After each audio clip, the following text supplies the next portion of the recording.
എന്ന സീരീസിലെ പുതിയൊരു വീഡിയോയിലേക്ക് സ്വാഗതം. ഇന്ന് ഈ ഒരു സീരീസിൽ പരിചയപ്പെടുത്തുന്നത് ഒരു കാലത്ത് മന്ത്രിമാരും അതുപോലെ തന്നെ ബിസിനസ്സുകാരും രാഷ്ട്രീയക്കാരും ഒക്കെ വ്യാപകമായിട്ട് ഉപയോഗിച്ചിരുന്ന നിരത്ത് കൈയാളിയിരുന്ന ഒരു വാഹനം ഇന്നോവ, ആ ഒരു വണ്ടിയെ പറ്റിയാണ്. ഇന്ന് ആ ഒരു ജോലി ഏറ്റെടുത്തിരിക്കുന്നത് ഇവരുടെ പുതിയ തലമുറയായിട്ടുള്ള ഇന്നോവ ക്രിസ്റ്റയാണ്.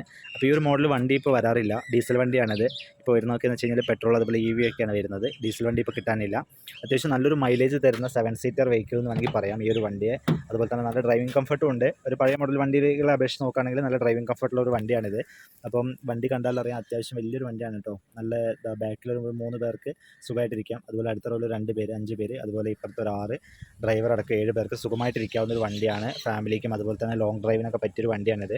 അപ്പോൾ ഞാൻ വണ്ടിയുടെ റിവ്യൂ എന്നല്ല പറയുന്നത്, നമ്മൾ ഉദ്ദേശം വണ്ടി ഓരോരോ വണ്ടികൾ ഒന്ന് പരിചയപ്പെടുത്തുക എന്നുള്ളത് മാത്രമാണ്. വണ്ടി ഓടിക്കാൻ അറിയാവുന്ന എന്നുള്ള മറ്റുള്ളവരുടെ വണ്ടികൾ കൈകാര്യം ചെയ്യാൻ അറിയാത്ത ആൾക്കാർക്ക് വേണ്ടിയിട്ട് ജസ്റ്റ്. അപ്പോൾ ഈ ഒരു സാധാരണ സെഡാൻ കാറൊക്കെ ഉപയോഗിക്കുന്ന ആൾക്കാരെ സംബന്ധിച്ചിട്ട് ഒരു വണ്ടി ഇതുപോലൊരു SUV ഒക്കെ ഉപയോഗിക്കാൻ വലിയ ബുദ്ധിമുട്ടൊന്നുമില്ല.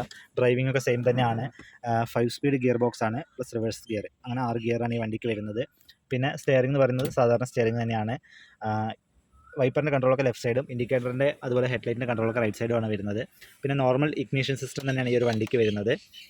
ഡിസ്പ്ലേ നോക്കുകയാണെങ്കിൽ സാധാരണ ഡിസ്പ്ലേ ആണ് കേട്ടോ. ഇത് ഇന്നോവൻ്റെ പഴയൊരു മോഡലാണ്. അപ്പോൾ ഇതാണ് ഡിസ്പ്ലേ വരുന്നത്. അതുപോലെ ഈ വണ്ടിക്ക് എന്ന് വെച്ച് കഴിഞ്ഞാൽ ഇൻബിൽറ്റായിട്ട് മറ്റേ സിസ്റ്റം ഒന്നും വരുന്നില്ലായിരുന്നു, ഇവർ സെപ്പറേറ്റ് ആയിട്ട് വെച്ചിട്ടുള്ളതാണ്. പിന്നെ AC കൺട്രോളൊക്കെ എല്ലാം പഴയ മോഡൽ തന്നെയാണ് കേട്ടോ. താഴെയാണെങ്കിൽ ചാർജിങ് പോർട്ടുണ്ട്. പിന്നെ ലൈറ്റ് അതുപോലെ തന്നെ സൺഗ്ലാസ് ഹോൾഡറൊക്കെ മേലെ കൊടുത്തിട്ടുണ്ട്. ഇവിടെ ഇവർ എക്സ്ട്രാ ഒരു TV ഒക്കെ ഫിറ്റ് ചെയ്ത് വെച്ചിട്ടുണ്ട്. പിന്നെ ബാക്കിലേക്കുള്ള ലൈറ്റ്, അതുപോലെ ഇതാണ് AC കൺട്രോൾ. ബാക്കിലേക്കുള്ള AC കൺട്രോൾ ഇവിടെയാണ് വരുന്നത്.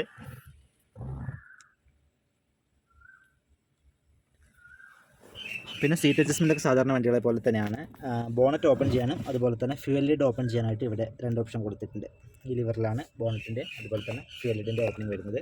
പിന്നെ ഹെഡ്ലൈറ്റ് അഡ്ജസ്റ്റ്മെൻറ്റ് ഇവിടെ കൊടുത്തിട്ടുണ്ട്. അതുപോലെ സൈഡ് മിററിൻ്റെ അഡ്ജസ്റ്റ്മെൻറ്റ് എവിടെയായിരുന്നു വന്നിരുന്നത്, അത് പോയിട്ടുണ്ട് ഈ വണ്ടിയിൽ. അതുപോലെ ഡോറ്, സെൻട്രൽ ലോക്ക്, അതുപോലെ പവർ വിൻഡോ അതെല്ലാം ഇവിടെ കൊടുത്തിട്ടുണ്ട്. ഓക്കെ. പിന്നെ കൂടുതലായിട്ട് ഇതിലിപ്പോൾ എന്താ പറയാനുള്ളത്, വേറെ ഒന്നുമില്ല. സീറ്റിൻ്റെ അഡ്ജസ്റ്റ്മെൻറ്റോടെ ഞാൻ കാണിച്ചു തരാം. ഇത് സീറ്റ് ഹൈറ്റ് അഡ്ജസ്റ്റ് ചെയ്യാനുള്ള ഇതാണ്. അതുപോലെ തന്നെ ബാക്ക് റെസ്റ്റ് അഡ്ജസ്റ്റ് ചെയ്യാനാണ് ഇതുള്ളത്. പിന്നെ ഫ്രണ്ടിലേക്കും ബാക്കിലേക്കും സീറ്റ് മൂവ് ചെയ്യാനായിട്ട് ഈ ഒരു ഓപ്ഷൻ. അപ്പോൾ ഇത്രയ്ക്ക് ഈ വണ്ടിയിൽ പറയാനുള്ളൂ, വേറെ കാര്യമായിട്ടൊന്നും പറയാനില്ല. ഈ ഒരു വണ്ടി കിട്ടാനുണ്ടെങ്കിൽ, നിങ്ങൾക്ക് വാങ്ങാൻ താല്പര്യമുണ്ടെങ്കിൽ തീർച്ചയായിട്ടും വാങ്ങാവുന്ന ഒരു വണ്ടിയാണ് കേട്ടോ. നിങ്ങൾക്ക് ഒരു SUV ഒക്കെ പരിഗണനയിലുണ്ടെങ്കിൽ നല്ലൊരു വണ്ടിയാണ് ഈ ഒരു വണ്ടി. എൻ്റെ അഭിപ്രായത്തിൽ നല്ലൊരു ഡ്രൈവിംഗ് കംഫർട്ടൊക്കെ ഉണ്ട്.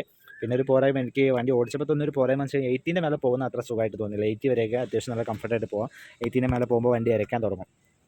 RPM 2000 മേലെ പോകും. അതുകൊണ്ട് വണ്ടിക്ക് ഒരു ഇരപ്പുണ്ട്. മറ്റ് വിധത്തിൽ വണ്ടിക്ക് വേറെ കുഴപ്പമില്ല, നല്ല മൈലേജൊക്കെ തരുന്നൊരു വണ്ടിയാണ്. അപ്പോൾ SUV പരിഗണനയിലുണ്ടെങ്കിൽ, സെക്കൻഡ് ഹാൻഡ് വണ്ടിയൊക്കെയാണ് നോക്കുന്നതെങ്കിൽ ധൈര്യമായിട്ട് ഇന്നോവ നോക്കാവുന്നതാണ്. വിശ്വസിച്ച് വാങ്ങാൻ പറ്റിയ വണ്ടി എവിടെ കിട്ടിയാലും നിങ്ങൾക്ക് തീർച്ചയായിട്ടും വാങ്ങാം. അപ്പോൾ ഈ ഒരു വീഡിയോ ഇവിടെ വൈൻഡപ്പ് ചെയ്യാണ്. ചാനൽ മറക്കാതെ സബ്സ്ക്രൈബ് ചെയ്തോളൂ, കാരണം ഒരുപാട് വീഡിയോസ് ഇതുപോലെ വരുന്നുണ്ട്. അപ്പോൾ ആ വീഡിയോകളൊക്കെ തീർച്ചയായിട്ടും കാണുക, സപ്പോർട്ട് ചെയ്യുക, അഭിപ്രായങ്ങളൊക്കെ തീർച്ചയായിട്ടും അറിയിക്കുക. അപ്പോൾ അടുത്തൊരു വീഡിയോയിൽ കാണാം. Bye bye.